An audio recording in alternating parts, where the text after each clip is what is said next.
and he's not going to stop. Ever. Not until he's taken everything and everyone.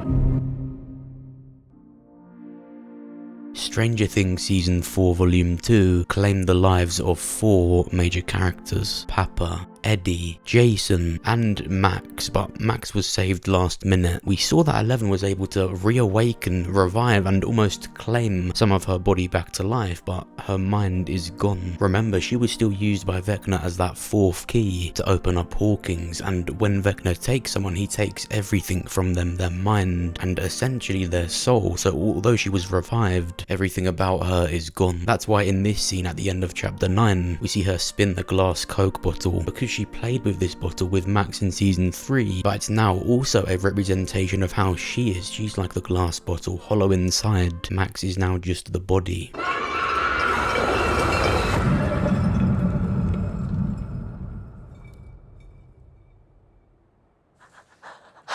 The good thing about this is hopefully now in season 5, she can reuse this new ability to save someone else that dies, as long as she's got good memories with them. She essentially just retains them in this still state. Although she couldn't find Max's mind, I think she will. She'll likely just have to defeat Vecna and or the Mind Flayer to reclaim everything he took. Because as we heard, Vecna isn't dead. In this video, I'm going to break down all the important stuff from Volume 2 and tell you what I think is going to happen next. But before we begin, I want to thank Gameloft for sponsoring this video. Today I want to tell you about Gameloft's strategy RPG game, Heroes of the Dark. Heroes of the Dark is a perfect blend of strategy and RPG, where you deploy your own supernatural mystic team of heroes into battle and dominate the dark world of Tenebris with your guildmates. Heroes of the Dark immerses you into this unique world with seamless graphics and a cinematic, haunting soundtrack to join you in your battles. Now there are 3 interesting races in this world fighting for domination. There's vampires, werewolves, and humans. To survive, you must recruit, equip, train, and unite heroes from each species, for only who can master their combined abilities will win. One of the first characters you meet is this guy called Stammus Abernathy, and he really reminded me of Ewan McGregor, so the in-sync music when fighting was really amusing.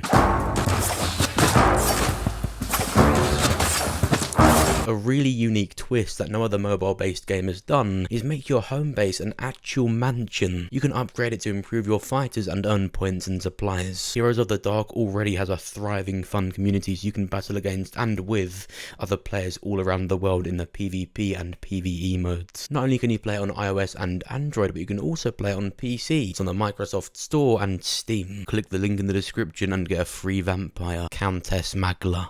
So straight away at the start of chapter 8, Vecna shows Nancy the future, and in these visions we see it does actually end up happening at the end of chapter 9, but weirdly when she's asked about what she saw, she says this. Dead soldiers and this giant creature with a gaping mouth, and this creature wasn't alone. There were so many monsters, an army, and they were coming into Hawkins. She says stuff that we haven't actually seen yet, and the most worrying thing about it is everything she said before this happened at the end in that exact order. I saw a dark cloud. So very soon after we last saw them at the end of season 4, that big monster with a gaping mouth and that big army of monsters will eventually come to be. Now to my dismay while watching these 2 episodes, it did become really clear that Eddie was gonna die. Never change. Dustin Henderson. He was certain that he wouldn't, as he said, turn heel and run. The scenes where he was distracting the demobats almost felt like plot armor at some point because they weren't just attacking him, which made me happy. It gave me hope. Surely they would just kill him there and then if they were going to kill him. But no, they wanted him to have that die in Dustin's arms moment, which I did really love, and it's not too unexpected that the demobats didn't just swarm him and turn him into a skeleton. These creatures are just essentially dark versions of the animal in the real world, so they did act like bats. They swarmed him, but cautiously articulated where he was. Just like with demo dogs, they're very dog-like, and I wasn't exactly too excited to see him get shredded. It is a massive massive shame. I did really like him, and I wish he could have stayed in it, but I guess he just was one of those characters that had to die. And it will continue to play a big part in the show in season 5. People still think he's behind the killings and that the Hellfire Club is some kind of cult. I looked back at chapter 9 and I was upset that it was only really Dustin that mentioned it and everyone else was happy. It was only 2 days later. But yeah, we've got to assume it's going to play a big part in season 5 when they ultimately prove that the Hellfire Club and obviously Eddie had nothing to do with any of the killings. They're still yet to clear his name, which is probably why he had to die. He can just be written off to the public as assumed dead from this earthquake. Although I like and understand his reason for doing it, I'm not really too keen on the situation they put him in to achieve that narrative. He didn't have to buy any time, he literally just could have escaped with Dustin, but I guess he didn't know that. That irritating Jason character died one of the best deaths in any show, because he's a kid that just didn't believe any of the stuff that was happening around him, but he was made to.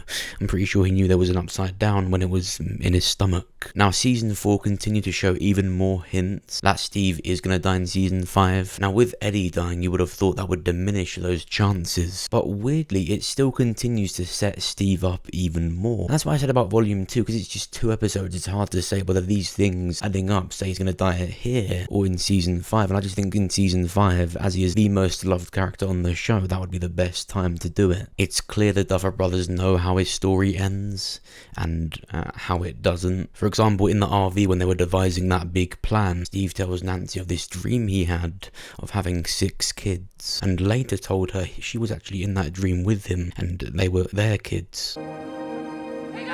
It actually didn't show any signs that she wanted that too, nor did she show any lack of interest for Jonathan. If anything, it was Jonathan lying about his college application still. It's showing, if anything, he's going to be the one to end it, but I still don't think it will be a happy ending. At the end, even Robin makes progress with someone. When you look at it, it's still Steve being that odd one out, so I still think it's either Steve or Jonathan that's going to die in season 5. Then Steve, Nancy and Robin physically defeat Vecna. We see that he was on fire, but he wasn't completely obliterated. Even if he was, it's made very clear, especially by Will, that he's still here. And it's really important to the story that Vecna didn't just die here, because he reveals, or well, pretty much confirms, because it was quite obvious that he was behind all of it in season 1, 2, 3. He's behind the Mind Flayer. He's essentially the shepherd of the sheep. That is the Mind Flayer. This explains the Mind Flayer's arachnid type appearance. It's from Henry's fascination and fondness for spiders. He manufactured and shaped the Mind Flayer, and he will, well basically already has returned, and we will see an army of monsters we haven't seen before, and there will be many big deaths in season 5. You and your friends believe you have won, don't you? In season 4, it did give that feel that this time they wouldn't win. That would essentially be like what Infinity War was with Avengers, and then in Endgame, they reverse their failure. But I think in season 5, they've said there's going to be time jumps. That's when it's going to happen. And I think that all starts with Dr. Owens. Now, he was handcuffed and left there. He didn't die. I think the government will try to close it and defeat whatever comes out. It's going to come down to Dr. Owens reaching out to 11 and the team, because he knows she's the only one that can fix it. It sets up season 5 so well. This was essentially a false good ending. What was good about it is Hopper reuniting with 11, but after that, they're going to have a lot to deal with. I think it would be really cool if Owens reaches out to 11 and they form some kind of big team with all the surviving characters. I mean, you've got Dimitri and Yuri fully redeemed now, and they're aware of the Upside Down, so I think there's going to be some big team, and there's going to be a really cool, really big, expensive final battle. The song that plays at the end is called Spellbound by Susie and the Banshees. It was released in 1981, and its secret meaning is about believing the world around you and possession. Who do we know that the Mind Flayer and or Vecna has possessed and controlled before? Will. Will is the key to everything. I think in the same way that either Will or 11 is going to die in season 5, Steve or Jonathan will. That disaster, that tragedy that people predicted season 4 would be, I think season 5 will just be an extended season, and the first half will be full of that failure. But what do you think? What did you think of season 4? Who do you think will die in season 5? And how do you think it's going to end? Let me know what you think down below. Subscribe if you're new. Thank you for watching. I'll see you soon.